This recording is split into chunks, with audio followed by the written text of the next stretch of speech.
So again, Shabbat Shalom.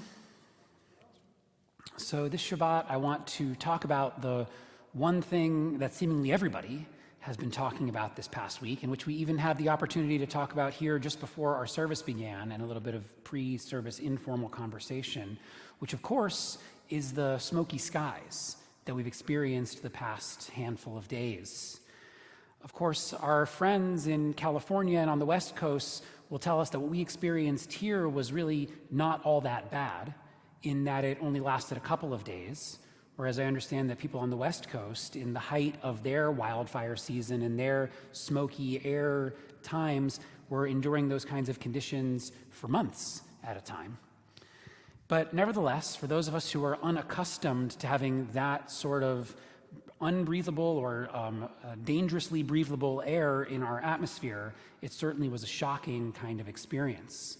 Someone on our staff, it may have been Cantor Robin, I can't remember who, I want to attribute it to the right person, made the really insightful observation just as this crisis was starting to unfold, that saying, isn't it ironic that just a couple of years ago, we all felt like we needed to wear masks when we were indoors with one another, and now here we are just a couple of years later and the exact opposite is true. We feel like we have to wear masks out of doors in order to feel safe. And a colleague of ours, a local pastor here in Hastings, pointed out that she's noticed among her own kids and among the youth in her congregation that there was this week a little bit of PTSD from the experience of the pandemic, of feeling like we're in some sort of unsafe public health environment where masks are required. And in the pandemic, we didn't know when it first started, is this going to last a month? Is this going to last 2 months? We didn't realize we were wearing masks for almost 2 whole years, and for some of us longer still than that. So certainly the juxtaposition of those two masking experiences has awakened the sense of fear and discomfort that all of us as a collective felt during those early days of the pandemic. I saw a picture that somebody posted on Facebook recently, on Wednesday of this week, someone who had been wearing a mask and who evidently, for getting to work, was riding their bicycle around Manhattan, getting from their apartment on wherever they live down to their apartment, and rode back through the haze and through the smoke and had their mask on over their mouth. And then when they got home, took off their mask and took a picture of themselves. And you'd be shocked and maybe a little bit grossed out to see just how blackened, just how sooty the parts of their face that weren't covered by the mask had become by riding around in all of that smoke. A lot of people described the scene outdoors in terms that we used at the beginning of the pandemic. I saw a lot of people writing the word apocalyptic on social media. Not that we actually thought the world was coming to an end, but that the way that the world looked felt as if it might feel as if the world were coming to an end, just like we did at those early, most stressful and traumatic early days of the pandemic. A parent this early afternoon said to Cantor Robin and me, they said, it was a sight of biblical proportions. And indeed, I agree with that parent, and we'll get back to her phrase, biblical proportions, in just a moment. What a relief it was this morning to walk out of our doors and for my wife Leah and I to walk our older daughter to the bus stop and to see over in the sky a couple little patches of blue sky, and of course had immediately come to mind the song Blue Skies Smiling at Me. Never appreciated a blue sky so much as the ones we saw this morning. We shouldn't have to live with an orange sky. The sky was meant to be blue. So back to that phrase that bar mitzvah parent used earlier today, saying that the scene was one of biblical proportions. Knowingly or not, and I suspect not, that parent was exactly right. And not just right that it's a biblical proportion kind of scene, or was a biblical proportion kind of scene out there, but also right in her timing. It just so happens that in this week's Torah portion, and there's this principle that, which I don't exactly believe in, but I'll utilize it here today. There's this principle that no matter what's going on in the world, something in that week's Torah portion is going to speak directly to what's happening in the world. Now, I actually don't subscribe to that. I don't think that that's always the case. But on weeks when it does, I'll gladly pull that principle out of my pocket and wave the card around. So it just so happens that in this week's Torah portion, we hear about a giant cloud of fire. a giant cloud and a giant fire. You might remember that the Israelites had these pillars, the pillar of cloud and the pillar of fire that followed them around the wilderness as they wandered from Egypt, where they were coming from, to the promised land, the land of Israel, to where they were going to. And in this week's Torah portion, we are reintroduced to the concept of the pillar of cloud, the pillar of smoke, and the other pillar of fire. We've heard about these two pillars before, earlier on in our Torah narrative. At the very end of the book of Exodus, when the tabernacle, the Mishkan, the portable sanctuary that the Israelites have built, is finished being constructed, we read in the final chapter, the final verses of the book of Exodus, that two pillars of God appeared and filled the tabernacle, one of cloud, one of fire, and that those pillars would follow the Israelites around for all of their journeys throughout the wilderness. That's the time we first heard about these two pillars, or rather, I should say, the time we most recently have heard about these two pillars. Then, for several chapters, we hear nothing about them. The book of Leviticus gives lots of detailed instructions about sacrifices. Even the first couple of parshiot, the first couple of parshas in the book of Numbers, which we're in now, are also about sacrifices. But once all that sacrificial material has blown away with the wind, to use a phrase, once it's blown away, the narrative picks back up right where it had left off, just where we ended the book of Exodus, with these two pillars, the pillar of cloud or smoke and the pillar of fire, saying the Israelites are now ready to take their journey from Mount Sinai, previously from Egypt, now from Mount Sinai, eventually all the way to the promised land, and guiding them along the journey will be these two pillars, the pillar of cloud or smoke and the pillar of fire. We're told that whenever the pillars rested, whenever the clouds came down and settled close to the earth, the Israelites knew that they were supposed to encamp and wait there until the clouds lifted again. And whenever the pillars lifted again and were once again in the sky, the clouds would lead the way and the Israelites would follow behind. In this way, they'd know where to go, and in this way, they'd know when to camp, when to sit still. It's said that the pillars were incredibly powerful, that when the Israelites did camp, that when the clouds came down and hovered close to the earth, they didn't just hover, they in fact filled the entire tabernacle space. They filled the entire portable sanctuary that the Israelites had built, such that when the clouds had come down and were hovering close to the ground and were filling up the portable sanctuary, no one could go in. It wasn't just a cloud, the kind that you can wave away with the waft of your hand, or the kind that an airplane can easily fly through, or even that you could bike through Manhattan through, getting a little soot on your face, but nevertheless being able to get through it. It was an impenetrable, an unpassable cloud of smoke, or what's the other word I've been using? Cloud, or a pillar of fire, something that you couldn't pass through, something that was not able for humans to enter. Isn't that a little bit like, although not perfectly like, what we've had this past week? How many of us, similar to Moses being unable to enter the tabernacle when it was full of the cloud, decided this week to not go out of doors? Not because we couldn't penetrate the smoke, but rather because we didn't want to.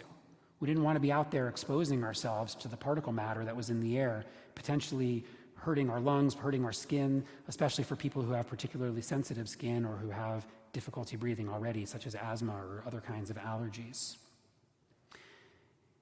The Torah tells us that these two parallel pillars, the one of cloud or smoke, the one of fire, were present in alternating sort of patterns. That the pillar of cloud would appear by day, and that the pillar of fire would appear by night.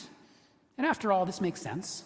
For people that's wandering through the desert, it seems that the pillars should be exactly what you need. Well, at nighttime, what do you need in the desert? You need light. You need a little bit of warmth. It gets very cold in the desert. So of course, at night, there'll be a pillar of fire. And then in the day, you need the exact opposite. In the day, it's a blazing hot sun. There's no water for miles around. What do we need during the daytime? We need shade. We need cloud. We need a smoke. It's as if God's presence, which these pillars represent, after all, it's as if God's presence, while the Israelites were wandering through the desert, was there to provide them with exactly what they needed. When they needed shade in the hot sun, they got shade. When they needed light and warmth in the dark of night, they got light and warmth. The pillar of cloud or smoke, the pillar of fire. But if you look a little more carefully at the Torah text, we'll find that it actually wasn't two pillars, it was actually one pillar that had two components to it. It actually was a pillar of cloud that had at its center a pillar of fire. Picture that if you can. A pillar of fire in the center, surrounded by a pillar of cloud.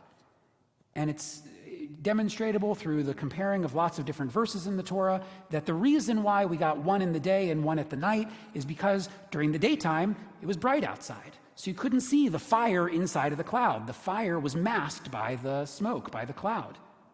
But at night, when the sun had gone down, when the desert was dark, suddenly the pillar of fire at the center of the pillar of cloud was bright enough in the dark surroundings to shine through the cloud, and all you saw was the fire, such that it actually was just one pillar comprised of both elements, smoke and fire.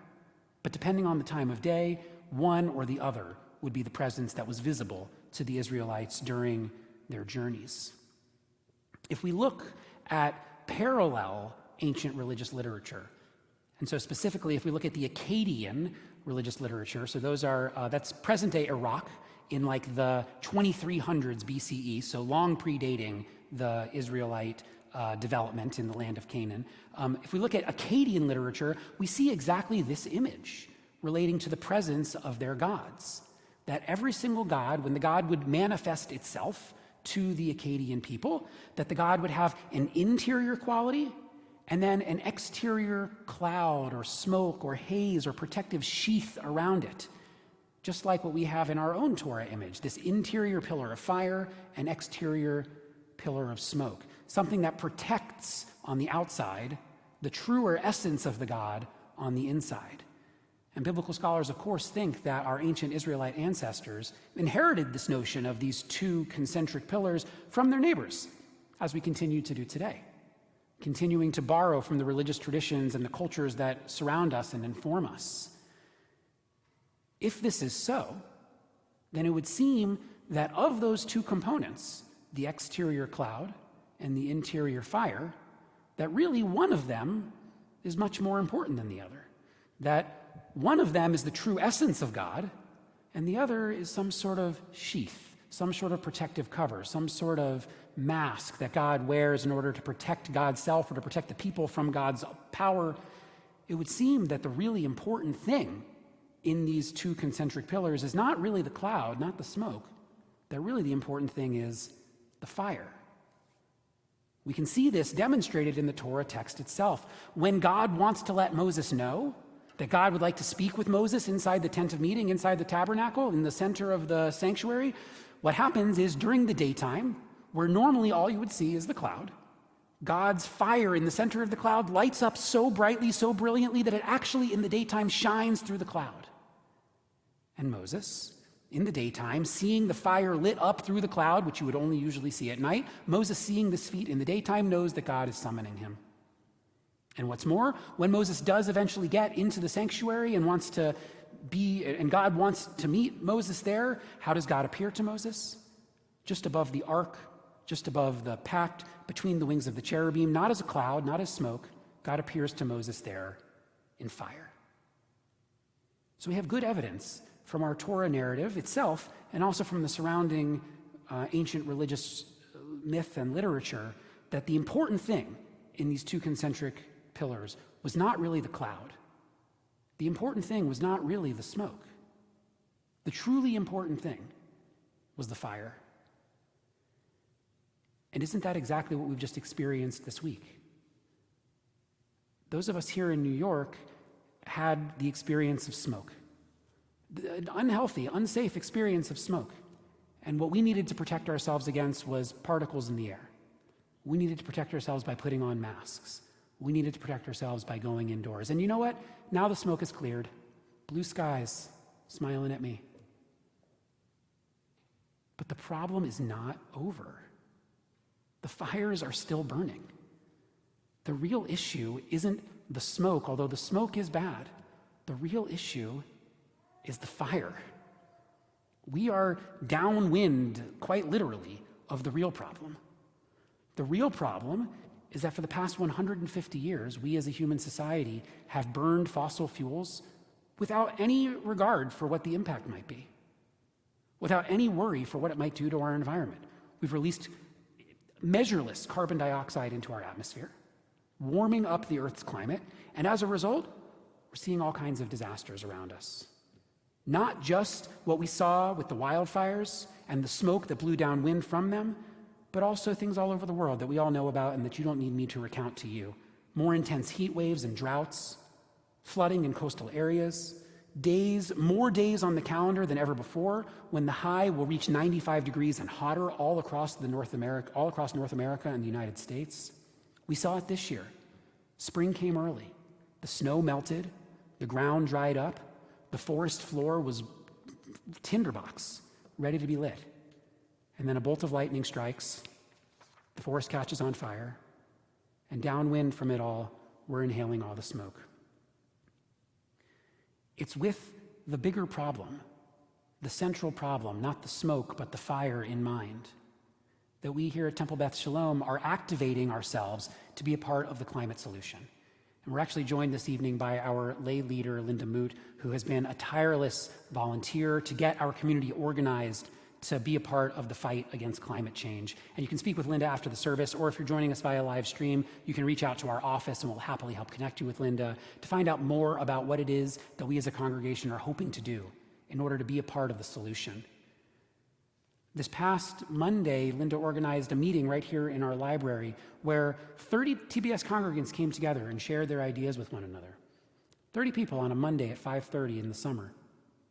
A pretty impressive turnout. And we're looking forward to continuing to capitalize on the energy and the momentum that that first meeting generated.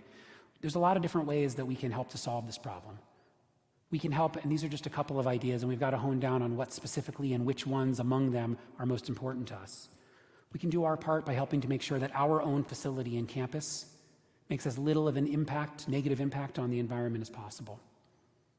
We can help to do our part by participating in legislative advocacy, by fighting for bills both in Albany and also in Washington, D.C., that will help to make sure that we're not solving this problem piece by piece, individual by individual, but rather at a systemic level, as a society, from the government, that it should fall to those who have the most power in order to help us solve this problem.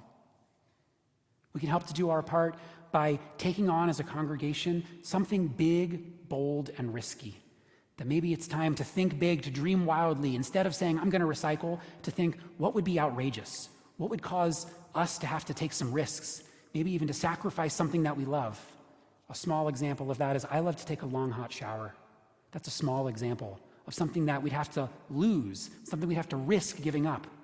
What if we dreamed even bigger than that? Instead of just cutting out the long, hot shower, what if we really gave up something important? Another way that we can do our part to be a part of the solution is, in the words of our guest speaker and congregant on this past Monday evening, Seth Godin. He said, you know what? We don't need to do one thing or the next thing. We need to do 40 things. And what if each of us cataloged in our own brains and actually for each other, you know what? This year I bought an electric car, and this year I got rid of my gas leaf blower, and this year I stopped taking long hot showers, and this year I stopped eating beef because 14% of the world's carbon dioxide emissions come from cattle and beef. I did 4 things. What if instead of doing 4, we all tried to do 40, as Seth encouraged us to do? These are a couple of ideas, and if you come to the meetings that Linda's got planned for the summer and for the year to come, we can together as a congregation help to be a part of the solution. But we need every person in this room and every person on live stream and everyone who's not here too to be a part of the solution if we're going to make it work. As we conclude these remarks, I'm reminded of a midrash, a somewhat well-known midrash. It says that in the Torah that when God was giving the 10 Commandments, that the ground began to shake and the earth began to tremble, and it was as if there was an earthquake going on. And in the midrash, the rabbis pick up on this scene of chaos and of natural uneasiness and things going awry and things seemingly being very dangerous. The rabbis pick up on this scene and they imagine the following thing having happened in the ancient world. The rabbis imagine that in that moment, when God was giving the Torah to the Israelites and the ground was shaking, that all of the kings of all of the other nations of the world gathered together around the non-Israelite prophet Balaam. And all of the kings of all of the non-Israelite countries of the world said to Balaam, they said, Balaam, but we should be afraid. The ground is shaking, the earth is quaking, everything in the world is unnatural. Balaam, maybe God is ending the world. Maybe God is punishing us. Maybe God is going to destroy all of us for not being with the Israelites. Maybe God is ending the world with the same kind of destructive power that God ended the world so many thousands of years ago with Noah and the flood. The kings worry when they speak to Balaam in the imagination of the rabbis. And Balaam says back to the kings, "You foolish kings, don't you remember that when God brought the flood, after the flood, God brought to the sky a great big rainbow. And God said to Noah in the times of the flood, I know I destroyed the world with a flood, but see now my rainbow in the sky? It's my promise to you, this rainbow, that never again will I destroy the earth with the waters of a flood," says Balaam the prophet to all of these anxious kings who have come to him in the imagination of the rabbis. And the kings very wisely say back to the so-called prophet Balaam, they say, "Yes, Balaam, the rainbow may have been a promise from God, never to destroy the earth again by flood. But what about by fire?"